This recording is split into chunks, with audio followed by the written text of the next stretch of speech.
இயேசுவின் மந்தை ஊழியங்கள் வழங்கும் இன்றைய வேத ஆராய்ச்சி வழங்குபவர் சகோதரர் ஜான் பெஸ்லி.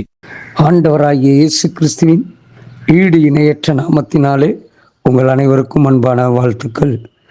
இந்த நாளுக்கான வேத வசனம் சங்கீதம் 34:18.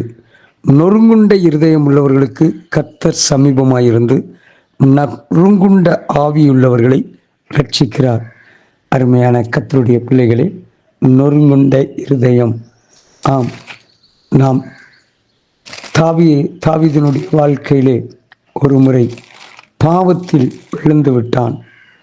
அவன் பாவத்தில் விழுந்தபோது தன்னுடைய பாவத்தை உணர்ந்தான்.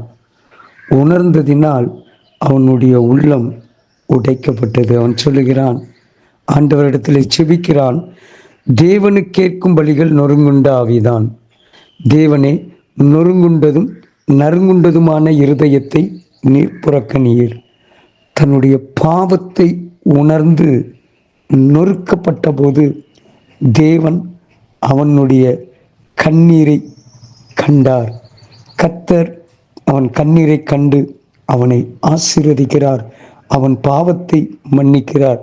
அருமையான கர்த்தருடைய பிள்ளைகளே, நம்முடைய வாழ்க்கையிலே நாமும் கூட சில குறைவுகள் நம்மில் உணர்த்தப்படும் போது நம்முடைய உள்ளம் உடைக்கப்படுகிறதா, நொறுக்கப்படுகிறதா?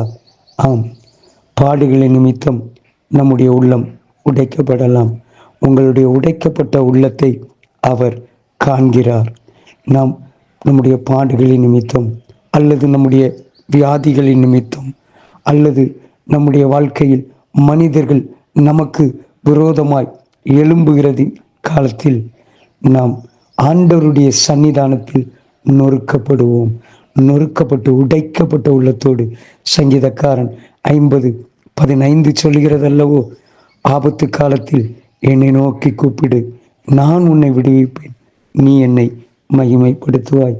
ஆம், அருமையான கர்த்தருடைய பிள்ளைகளே, ஏசாயா தீர்க்கதரிசியின் புத்தகம் 57:15 எனக்கும் உங்களுக்கும் கற்றுக் கொடுக்கிறது.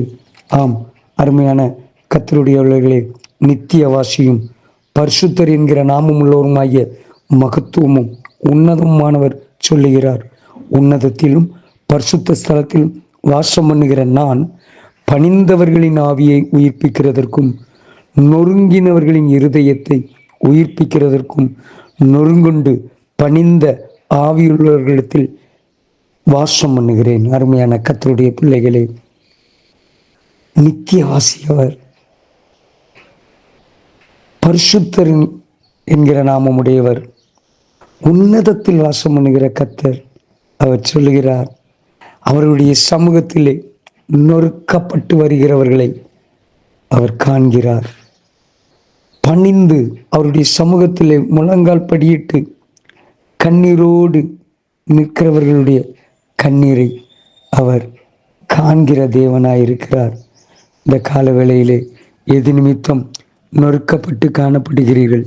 எது நிமித்தம் உடைக்கப்பட்ட நிலையிலே காணப்படுகிறீர்கள்? ஆண்டவருடைய சன்னிதானத்தில், தேவ சமூகத்தில் நீங்கள் உங்கள் உள்ளம் உடைக்கப்படட்டும். உங்கள் உள்ளம் உடைக்கப்படட்டும். அவர் உடைந்தவர்களை அவர் தேற்றுகிறவர். ஆம், யோபுடைய வாழ்க்கையை யோசித்து பாருங்கள். எவ்வளவாய் நொடுக்கப்பட்டான்.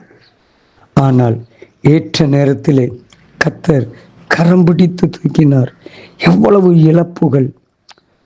ஒருவேளை அப்படிப்பட்ட இழப்புகளை நாம் கேள்விப்பட்டிருக்க முடியாது. அப்படிப்பட்ட சரீர வேதனையை கேள்விப்பட்டிருக்க முடியாது. ஆனால் ஆண்டவருடைய சமூகத்திலே அவன் அத்தனை செய்திகளும் அவனுடைய வாழ்க்கையிலே வந்தபோது அவன் தலை தாழ்த்தி பணிந்து கொண்டான் என்று சொல்லப்பட்டிருக்கிறது. இரண்டாவது, ஆண்டவருடைய சமூகத்தில் உடைக்கப்பட்ட உள்ளத்தோடு அவன் ஜெபித்தான் என்று சொல்லி போடப்பட்டிருக்கிறது. அருமையான கர்த்தருடைய பிள்ளைகளே, அவனை குறித்து கர்த்தரே சாட்சி சொல்லுகிறார்.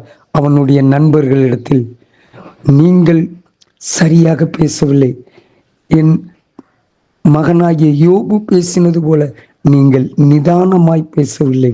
அத்தனை வேதனைக்குள்ள ஒரு மனிதனை ஆண்டவர் பாராட்டி உயர்த்துகிறார். ஆம், இந்த கால வேளையிலே ஆண்டவருடைய சமூகத்திலே சங்கீதக்காரன் 17:15 சொன்னது போல, நானோ நீதியில் உம்முடைய முகத்தை தரிசிப்பேன், நான் விழிக்கும்போது உமது சாயலில் திருப்தியாவேன். அப்படிப்பட்ட திருப்தியுள்ள ஜீவியம் ஜீவிக்க நம்மை ஒப்பு கொடுப்போம், ஜெபிப்போம். அன்பின் தகப்பனே, இந்த கால வேளைக்காக நாங்கள் நன்றி செலுத்துகிறோம். ஆண்டவரே, ஆண்டவரே, எங்களுடைய குறைவுகளில், எங்களுக்கு ஏற்பட்டிருக்கிற கஷ்டங்களில், நெருக்கங்களில் உம்முடைய சமூகத்திலே நாங்கள் உடைந்து நொறுங்கி தாழ்த்தி அர்ப்பணிக்கிறோம். கர்த்தர் உங்களை ஆசீர்வதிப்பாராக. God bless you. ஆமீன்.